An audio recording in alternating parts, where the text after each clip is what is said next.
Good morning students, welcome you to the Shiba online class, and today we are going to discuss a new chapter, depreciation accounting. What is a depreciation? ஒரு fixed அசெட்டை வந்து நம்ம ஒரு ஆர்கனைசேஷனுக்காக வாங்குகிறோம் சரிங்களா. வாங்கும்போது அதோட purchasing காஸ்ட்டோட ரேட்டோட இருக்கும். ஒரு அக்கௌண்டிங் பீரியட் ஃபுல்லாக நம்ம அந்த மிஷினரியை யூஸ் பண்ணிவிட்டு நெக்ஸ்ட் இயரில் நம்ம என்ன பண்ணுறோம், அந்த மிஷினரியை சேல்ஸ் பண்ணுறோம். நம்ம வாங்கினப்போ இருந்த அந்த பர்ச்சேஸ் ப்ரைஸே நம்மளோட செல்லிங் ப்ரைஸில் இருக்காது. என்ன ரீசன்னா, அந்த ஃபிக்ஸ்டு அசெட்டை நம்ம வாங்கி 1 இயர் வந்து அந்த அக்கௌண்டிங் பீரியட் ஃபுல்லாக நம்ம அதை யூஸ் பண்ணியிருக்கோம். ஸோ அதை யூஸ் பண்ண விஷயம் இருக்கிறதுனால அந்த அசெட்டோட வேல்யூ என்ன ஆகும், இன்க்ரீஸ் ஆகிறதுக்கு பதிலாக ஒரு சில சமயங்கள் டிக்ரீஸ் ஆகிறதுக்கு தான் வாய்ப்புகள் அது இருக்குது. ஸோ இந்த மாதிரி டெப்ரிசியேஷன் ஆகிறது விஷயத்தை என்னென்னு சொல்லுவாங்கன்னா டெப்ரிஷியபிள் அசெட் அப்படின்னு சொல்லுவாங்க. அதாவது டெப்ரிசியேஷன். ஸோ டெப்ரிசியேஷன்னா என்ன சொன்னால், usage of a fixed asset, the value of a fixed asset will be decreased, it should be known as a depreciation. Now just listen the introduction for the depreciation. The process of allocation of the relevant cost of a fixed asset over its useful life is known as a depreciation. அதாவது ரிலவெண்ட்டாக இருக்கிற அந்த fixed அசெட்டோட cost வந்து என்ன ஆகும், நமக்கு degrees ஆகும். So அந்த மாதிரி டிக்ரீஸ் ஆகிற வேல்யூ தான் நம்ம என்னன்னு சொல்லுவோம், டெப்ரிசியேஷன் அப்படின்னு சொல்லுவோம். ஓகேவா. According to the R&D Carter, depreciation is the gradual and permanent decrease in the value of an asset from any cost. ஏதோ ஒரு காஸால் அந்த ஃபிக்ஸ்டு அசெட்டோட வேல்யூ வந்து என்ன ஆகுது, நமக்கு டெப்ரிஷியேட் ஆகுது. ஸோ சேலிங் ப்ரைஸ், அதாவது சேல்ஸ் பண்ண போகும்போது அதோட காஸ்ட்டோட ரேட் என்ன ஆகும், நமக்கு கம்மியாகும். ஓகேவா. ஸோ டெப்ரிஷியபிள் அசெட்னா என்ன சொன்னோம், fixed asset which are meant for use in the business for more than one accounting period, the cost of which can be written off over the useful life is known as a depreciable asset. So depreciable asset na என்ன அர்த்தம், அந்த fixed asset ஓட வேல்யூவை accounting period நம்ம எத்தனை வருஷம் அந்த மிஷினரியை use பண்ணுறோமோ அத்தனை வருஷத்துலேயும் அதோட அசெட்டோட வேல்யூ என்ன ஆகும், டிக்ரீஸ் ஆகிக்கிட்டே வரும். ஸோ அந்த டிக்ரீஸிங்கோட வேல்யூவை தான் நம்ம என்னென்னு சொல்லுவோம், டெப்ரிஷியபிள் அசெட் அப்படின்னு சொல்லுவோம். ஓகேவா. இந்த டெப்ரிஷியபிள் அசெட்டை நமக்கு எப்படி கால்குலேட் பண்ணுறது, ஸோ ஃபிக்ஸ்டு அசெட்டோட வேல்யூவில் இருந்து எவ்வளோ அமௌண்ட் நமக்கு டெப்ரிசியேஷன் ஆகிருக்கு அப்படிங்கிறத நம்ம வந்து ஒரு 9 மெத்தட்ஸ் மூலமாக கால்குலேட் பண்ண முடியும். So methods of providing a depreciation, the first method is a straight line method. So first நம்ம பார்க்க போகிறது என்னது, straight line method. Straight line method அப்படின்னா என்ன அர்த்தம், ஃபிக்ஸடாக டோட்டல் காஸ்ட் ப்ரைஸோட அமௌண்ட்டில் இருந்து அதே அமௌண்ட்டில் தான் நம்ம எத்தனை வருஷம் அந்த மிஷினரி யூஸ் பண்ணியிருக்கோமோ அத்தனை வருஷமும் நம்ம என்ன பண்ணுறோம், அதே காஸ்ட்டில் இருந்து தான் கால்குலேட் பண்ண போகிறோம். திருப்பி சொல்கிறேன் கவனி. ஸ்ட்ரெயிட் லைன் மெத்தட் அப்படின்னா ஃபிக்ஸட் இன்ஸ்டால்மெண்ட் அப்படின்னு சொல்லுவாங்க. அதாவது original cost, purchase of an அசெட்டோட வேல்யூ என்ன இருக்குதோ அந்த அசெட்டோட வேல்யூவில் இருந்து நம்ம டைரெக்டாக கால்குலேட் பண்ணுறது தான் என்னன்னு சொல்லுவோம், ஸ்ட்ரெயிட் லைன் மெத்தட் அப்படின்னு சொல்லுவோம். We just having another method, it should be known as a written down value method or diminishing balance method. So இந்த மெத்தட் மூலமாக நம்ம கால்குலேட் பண்ணுறது எப்படின்னா, ஒவ்வொரு அக்கௌண்டிங் பீரியட் முடியும் போதும் ஃபிக்ஸட் அசெட்டோட வேல்யூ வந்து டிக்ரீஸ் ஆகிக்கிட்டே வரும். ஸோ அந்த டிக்ரீஸ் ஆன வேல்யூவில் இருந்து நெக்ஸ்ட் இயருக்கு நம்ம கால்குலேட் பண்ணுறது என்னன்னு சொல்லுவோம், written down value method. So நம்ம இந்த எக்ஸசைஸில் பார்க்க போகிறது இந்த 2 வேல்யூவான மெத்தட்ஸை தான் நம்ம டெப்ரிசியேஷனை எப்படி கால்குலேட் பண்ண போகிறோம் அப்படிங்கிறத பார்க்க போகிறோம். ஸோ ஃபர்ஸ்ட் இன்றைக்கி நம்ம டிஸ்கஸ் பண்ண போகிறது வந்து straight line method. So straight line மெத்தட்னா என்ன சொன்னேன், பர்ச்சேஸ் பண்ணும்போது இருந்த பர்ச்சேஸ் ஆஃப் அன் அசெட்டோட வேல்யூவில் அந்த காஸ்ட்டை வச்சே நம்ம டெப்ரிசியேஷனோட வேல்யூ எப்படி கால்குலேட் பண்ண போகிறோம். ஸோ இந்த சம்மை பொறுத்த வரைக்கும் பார்த்திங்கன்னா மேத்தமெட்டிக்கல் ஆப்ரேஷன்ஸ் யூஸ் பண்ணி தான் நம்ம கால்குலேட் பண்ணுறோம். So addition, subtraction, multiplication, division, இந்த 4 ஆப்ரேஷன்ஸை யூஸ் பண்ணி நம்ம இந்த எக்ஸசைஸாக பண்ண போகிறோம். ஓகேவா. ஸோ ஃபர்ஸ்ட்டு நம்ம பண்ண போகிறது என்ன சொன்னால், ஸ்ட்ரைட் லைன் மெத்தட். இந்த ஸ்ட்ரைட் லைன் மெத்தடில் நம்ம கண்டுபிடிக்க போகிறது 2 விஷயம். ஸோ ஃபர்ஸ்ட் நம்ம பார்க்க போகிறது வந்து அமௌண்ட் ஆஃப் டெப்ரிசியேஷன். ஸோ எவ்வளோ அமௌண்ட்டு டெப்ரிசியேஷன் ஆக போகுது அப்படிங்கிறத கால்குலேட் பண்ணுறது. ஸோ இதை நம்ம கால்குலேட் பண்ணுறதுக்கான ஃபார்முலா என்ன அப்படின்னா, original cost of the asset minus estimated scrap value divided by estimated useful life of the asset in the year. So first என்ன சொன்னால், ஒரிஜினலாக அந்த அசெட்டோட காஸ்ட் என்ன, அதில் இருந்து சில சமயம் அதில் ஸ்க்ராப் வேல்யூஸ், அதாவது நம்ம யூஸ் பண்ணதில் ஏதாவது ஸ்க்ராப்ஸ் இருந்திருக்கும். ஸோ அந்த ஸ்க்ராப் வேல்யூவை நம்ம என்ன பண்ணணும், மைனஸ் பண்ணிவிட்டு ஜஸ்ட் டிவைடட் பை எத்தனை இயர் நம்ம அந்த மிஷினரி யூஸ் பண்ணியிருக்கோம். So estimated life for that machinery. ஓகேவா. ஸோ அந்த ஃபிக்ஸ்டு அசெட்டோட மிஷினரியோட வேல்யூ என்ன, அதை நம்ம டிவைட் பண்ண போகிறோம். ஓகேவா. ஸோ இப்படி பண்ணோம் அப்படின்னா we are going to calculate the amount of the depreciation. And next we are going to calculate the rate of the depreciation. So depreciationோட வேல்யூ கண்டுபிடிச்சதுக்கப்புறமா அதுக்கான பர்சன்டேஜ் பேசிஸ் நம்ம கால்குலேட் பண்ணணும் அப்படின்னா இது எப்படி பண்ணுவோம், amount of depreciation divided by original cost into 100. So amount of depreciation value கண்டுபிடிச்சதுனா just divided by the original cost into 100. So இந்த ரெண்டு ஃபார்முலா யூஸ் பண்ணி இன்னைக்கு நம்ம என்ன பண்ண போறோம், depreciation ஓட அமௌண்ட்டை கால்குலேட் பண்ண போறோம். Now we just move on to the exercise. First sum.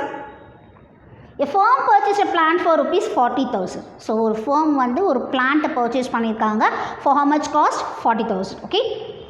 அதோட எரெக்ஷன் சார்ஜஸோட அமௌண்ட்டாக வந்து 2,000 ருபீஸ் கொடுத்துருக்காங்க. ஸோ எரெக்ஷன் சார்ஜஸ்னால் என்ன அர்த்தம், சரி அதை கொண்டு போய் இன்ஸ்டாலேஷன் பண்ணுறதுக்கான ஒரு சில சார்ஜஸஸ் பார்த்தீங்கன்னா 2,000 ருபீஸ் இருக்குது. ஓகேவா. ஸோ அதோட எஃபெக்டிவ் லைஃப் அந்த பிளான்ட்டுக்கு பொறுத்த வரைக்கும் 5 இயர்ஸ்ன்னு சொல்லியிருக்காங்க. Now we are going to calculate the amount of a depreciation per year under the straight line method. So students listen பண்ணி ஒரு கொஷினை படிக்கும்பொழுது இது எந்த மெத்தடில் நீ போட போகிற அப்படிங்கிறத ஃபஸ்ட்டு தெரிஞ்சுக்கணும். ஸோ இது ஸ்ட்ரைட் லைன் மெத்தடில் கால்குலேட் பண்ண போகிறதுனால இப்போ நான் சொன்ன ஃபார்முலாவை யூஸ் பண்ண போகிறோம். ஓகேவா. Now just look at the board. So first என்ன பண்ண போகிறேன், டோட்டல் அசெட்டோட வேல்யூவை கால்குலேட் பண்ண போகிறேன். So what is the formula for this, purchase price plus erection charges. இது ரெண்டுத்தையுமே நீ என்ன பண்ணணும், ஆட் பண்ண அப்படின்னா டோட்டல் அசெட்டோட வேல்யூ கிடைக்கும். ஸோ பர்ச்சேஸ் ப்ரைஸ் என்ன கொடுத்துருந்தாங்க 40,000, எரெக்ஷன் சார்ஜஸோட ரேட் என்ன 2,000. So 40,000 plus 2,000 it is equal to 42,000. உனக்கு கால்குலேட் பண்ண சொல்லியிருக்கிறது என்னது, அமௌண்ட் ஆஃப் டெப்ரிசியேஷனை மட்டும்தான் கால்குலேட் பண்ண சொல்லியிருக்காங்க. So what is the formula for this, total cost minus estimated life. So total cost இப்போ எவ்வளோ கால்குலேட் பண்ணோம் 42,000. So 42,000 divided by estimated life question எவ்வளோ கொடுத்துருந்தாங்க 5 years. So 42,000 divided by 5 it is equal to 8,400. So numerator and denominator நீ என்ன பண்ணணும், cancel பண்ண அப்படின்னா 8,400 rupees வரும். ரொம்ப ஈஸியான சம்ம, சிம்பிள் ஃபார்முலா தான். இதே ஃபார்முலா தான் நம்ம யூஸ் பண்ண போகிறோம். So once again repeating for you, total அசெட்டுக்கு என்ன சொன்னால் purchase price plus erection charges add பண்ணிவிட்டு அமௌண்ட் ஆஃப் டெப்ரிசியேஷனுக்கு என்ன சொன்னால் டோட்டல் காஸ்ட் கண்டுபிடிச்ச இந்த காஸ்ட்டோட வேல்யூவில் எஸ்டிமேட்டட் லைஃபை டிவைட் பண்ணி எடுக்கணும். ஸோ எடுத்தா அப்படின்னா 8,400. இந்த சம்மில் வெறும் அமௌண்ட் ஆஃப் டெப்ரிசியேஷன் மட்டும்தான் கேட்டிருக்காங்க. So you are going to calculate only the amount of depreciation. ஓகேவா. ஸோ செகண்ட் சம் கவனி. A company purchased a building for rupees 50,000. ஸோ ஒரு பில்டிங் பர்ச்சேஸ் பண்ணியிருக்காங்க கம்பெனி, அதுக்கான அசெட்டோட வேல்யூ என்ன 50,000. The useful life of a building is 10 years. So estimated life எவ்வளோ சொல்லியிருக்காங்க 10 years. Residual value of 5,000 rupees கொடுத்துருக்காங்க. So residual value is none other than it's a scrap value. ஓகேவா. So find out the amount and rate of a depreciation under the straight line method. So straight line மெத்தடில் அமௌண்ட்டும் calculate பண்ண சொல்லியிருக்காங்க, ரேட்டும் calculate பண்ண சொல்லியிருக்காங்க. Now look at the board. So first என்ன பண்ண போகிறோம், நம்ம அமௌண்ட் ஆஃப் டெப்ரிசியேஷனை ஃபஸ்ட்டு கால்குலேட் பண்ணலாம். So amount of depreciation formula என்ன சொன்ன ஞாபகம் இருக்கா உனக்கு, total cost minus scrap value divided by estimate life. So இந்த சம்மில் நமக்கு ஸ்கிராப் வேல்யூ இல்லை. ஓகேவா. ஸோ அதனால் நம்ம என்ன பண்ணியிருக்கோம், total cost divided by estimated life எடுத்திருக்கோம். இந்த சம்மில் வந்து நமக்கு ஸ்கிராப் வேல்யூ கொடுத்துருக்காங்க. So scrap value is nothing but the residual value. Okay, so total cost minus scrap value divided by estimated life. So 50,000 minus 2,000, estimated life என்ன கொடுத்துருந்தாங்க 10. So first 50,000 2,000 minus பண்ணனா என்ன வரும் 48,000 just divided by 10. So now we are going to cancel the zeros. The answer is 4,800. So இந்த சம்மில் வந்து நமக்கு amount of depreciation as well as rate of depreciation கேட்டிருக்காங்க. So rate of depreciation ஓட formula என்ன சொன்னா, amount of depreciation divided by original cost into 100. So amount of depreciation நம்ம calculate பண்ணது எவ்வளோ 4,800. ஒரிஜினல் காஸ்டோட வேல்யூ என்ன 50,000 into 100. ஸோ பர்சன்டேஜ் பேசிஸில் இருக்கிறதுனால you are going to multiply with 100. Now we are going to cancel the zeros cancel பண்ணிவிட்டு 5ஆல் 48 divide பண்ணனா 9.6%. So rate of depreciation அப்படின்னா percentage பேஸில் நம்ம கால்குலேட் பண்ணுறது. ஓகேவா. அமௌண்ட் ஆஃப் டெப்ரிசியேஷன்றது வந்து ருப்பீஸ் பேஸில் வரும், ரேட் ஆஃப் டெப்ரிசியேஷன்றது வந்து பர்சன்டேஜ் பேஸில் வரும். Okay. Now we are going to the next sum. Calculate the rate of depreciation under the straight line method from the following information. Purchase a second hand machinery on 1/1/2008 for rupees 38,000. So purchase பண்ணும்போது அந்த purchase price என்ன 38,000.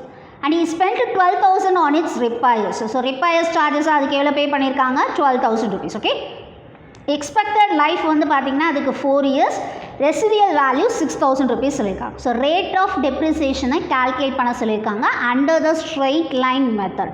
So அப்படின்னா என்ன அர்த்தம், first நம்ம amount of depreciation calculate பண்ணணும் and afterwards you are going to move on to the rate of depreciation. So next sum கவனி. இதே மாதிரி தான் ஃபஸ்ட்டு என்ன பண்ண போகிறோம், அமௌண்ட் ஆஃப் டெப்ரிசியேஷனோட ஃபார்முலா எழுத போகிறேன். price of asset plus installation charges minus scrap value. So erection charges கொடுத்துருக்காங்க. So you are going to add this. So add பண்ணிட்டு divide பண்ண போகிறது என்ன பண்ண போகிறேன், estimated life of an asset. ஓகேவா? So 38,000 plus 12,000 minus 6,000. எப்பயுமே நீ எடுக்கும் பொழுது ப்ராக்கெட்டில் இருக்கிறது தான் ஃபஸ்ட்டு எடுக்கணும். சரியா?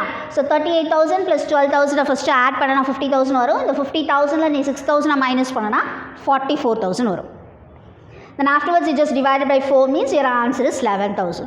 நான் ஏற்கனவே சொன்னேன் அமௌண்ட் ஆஃப் டெப்ரிசியேஷன்றதுனால உன்னோட ஆன்சரை நீ ருப்பீஸில் காட்டணும். ஓகேவா? ரேட் ஆஃப் டெப்ரிசியேஷனில் என்ன சொன்னேன், it is a percentage basis. So அதோட ஃபார்முலா என்ன, amount of depreciation divided by original cost into 100. So amount எவ்வளோ கால்குலேட் பண்ணியிருந்தோம், டெப்ரிசியேஷனோட value 11,000, original cost 50,000 into 100. So numerator டினாமினேட்டரோட ஜீரோஸை கேன்சல் பண்ண அப்படின்னா you will get a 22%. Hope students உனக்கு இது புரிஞ்சிருக்கோன்னு நினைக்கிறேன். இதோட ஃபார்முலா தான் ரொம்ப முக்கியமான விஷயமே. சரியா? நீ ஃபார்முலாஸில் ஏதாவது மிஸ்டேக் பண்ணி அதை கேன்சலேஷன் பண்ணும்போது தப்பு பண்ணிட்டேன்னா அதுக்கான வேல்யூஸ் வந்து மாறிடும். ஸோ நெக்ஸ்ட் சம் கவனி. நெக்ஸ்ட் சம்மை வந்து கொஞ்சம் டிஃப்ரெண்ட்டான சம்மு, கொஞ்சம் லிசன் பண்ணு. ஓகேவா? Machinery was purchased on 1st January 2015 for rupees 4 lakh rupees. So 4 lakhக்கு என்ன பண்ணியிருக்காங்க, ஒரு மிஷினரியை பர்ச்சேஸ் பண்ணியிருக்காங்க. 15,000 rupees was spent on its erection and 10,000 on its freight charges. So எரெக்ஷனோட சார்ஜஸில் 15ம் ஃப்ரைட், அதாவது ஒரு இடத்துலேருந்து இன்னொரு இடத்துக்கு கொண்டு போகிற ஃப்ரைட் சார்ஜஸ் வந்து 10,000 rupees ஆயிருக்கு.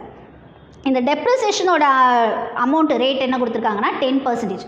இதில் கவனி, ரேட் ஆஃப் டெப்ரிசியேஷனை அவங்க கொடுத்துட்டாங்க. ஓகேவா? உன்னை என்ன கண்டுபிடிக்க சொல்லியிருக்காங்கன்னா ஆன் ஸ்ட்ரெயிட் லைன் மெத்தட் பேசிஸில் the books are closed on 31st March every year. So ஒவ்வொரு வருஷமும் புக்ஸ் வந்து எந்த இயரில் க்ளோஸ் ஆகிருக்கு, 31st March ஓடதில் க்ளோஸ் பண்ணியிருக்காங்க. you're going to calculate the amount of depreciation on machinery for the first 2 years. Listen பண்ண, எப்பயுமே அமௌண்ட் ஆஃப் டெப்ரிசியேஷன் நம்ம கால்குலேட் பண்ணிவிட்டு ரேட் ஆஃப் டெப்ரிசியேஷனை கால்குலேட் பண்ணுவோம். ஆனால் இந்த சம்மை பொறுத்த வரைக்கும் ரேட் ஆஃப் டெப்ரிசியேஷனை உனக்கு கொடுத்துட்டாங்க. இப்போ என்ன கேட்டிருக்காங்கன்னா அமௌண்ட் ஆஃப் டெப்ரிசியேஷனை எனக்கு நெக்ஸ்ட்டு 2 இயர்ஸ்க்கு என்ன வரும் அப்படிங்கிறத கால்குலேட் பண்ண சொல்லியிருக்காங்க. ஸோ கொஸ்டினை ஃபஸ்ட்டு நல்லா கவனிச்சுக்கோ. ஸோ இது எந்த மெத்தடில் நமக்கு கொடுத்துருக்காங்க, straight line method. So straight line மெத்தட்னா என்ன சொன்னால் டோட்டல் காஸ்ட்டோட வேல்யூவில் இருந்தே தான் நம்ம ஃபஸ்ட்டு 2 இயர்ஸ்க்கு கால்குலேட் பண்ண போகிறோம். ஸோ இதை நீ எப்படி பண்ணணும் அப்படின்னா இந்த மாதிரி ஒரு ஃபார்மேட் எழுதிக்கோ, calculate the amount of depreciation. ஓகேவா? ஸோ இது எதுக்காக இப்படி போட்டிருக்கோன்னா உனக்கு ஈஸியாக புரியணும் அப்படிங்கிறதுக்காக போட்டிருக்கேன். ஸோ கவனி, பர்டிகுலர்ஸ் அமௌண்ட் உன்னோட அக்கௌண்ட்ஸ் நோட்டில் எழுதும்போது பர்டிகுலர்ஸ் போட்டுக்கோ. 2 காலமும் நம்ம யூஸ் பண்ண போகிறோம். ஓகேவா? ஸோ 2 காலத்தில் என்ன எழுத போகிறோம், அமௌண்ட் ஆஃப் கோட் பண்ணிக்கோ. ஸோ பர்டிகுலர்ஸோடதில் ஃபஸ்ட்டு வந்து மிஷினரி பர்ச்சேஸ் பண்ண date. So 1/1/2015. So cost of the மிஷினரியோட வேல்யூ என்ன, 4 lakh rupees. இது கூட எரெக்ஷன் சார்ஜஸ் நம்ம ஆட் பண்ண போகிறோம். ஸோ எரெக்ஷனோட சார்ஜஸ் என்ன 15,000. ஸோ ஆட் பண்ணனா 4,15,000. ஃப்ரைட் சார்ஜஸையும் ஆட் பண்ண சொல்லியிருந்தேன். ஸோ ஃப்ரைட் சார்ஜஸ் ஆட் பண்ணனா 10,000 rupees. ஸோ டோட்டலாக இப்போ நம்ம காஸ்ட்டோட ரேட் என்ன 4,25,000. ஓகேவா? இந்த 4,25,000 வச்சு தான் நெக்ஸ்ட்டு 2 இயர்ஸோட அமௌண்ட் ஆஃப் டெப்ரிசியேஷன் என்ன அப்படிங்கிறத நம்ம கால்குலேட் பண்ண போகிறோம். ஸோ அந்த 4,25,000 ஃபஸ்ட் இயரோட டெப்ரிசியேஷன் அமௌண்ட்டை கால்குலேட் பண்ண போகிறோம். லிசன் பண்ணு, 1/1/2015 நம்ம பர்ச்சேஸ் பண்ணியிருக்கோம். புக்கை எப்போ க்ளோஸ் பண்ணுறதா சொல்லியிருக்காங்க, 31st March of every year சொல்லியிருக்காங்க.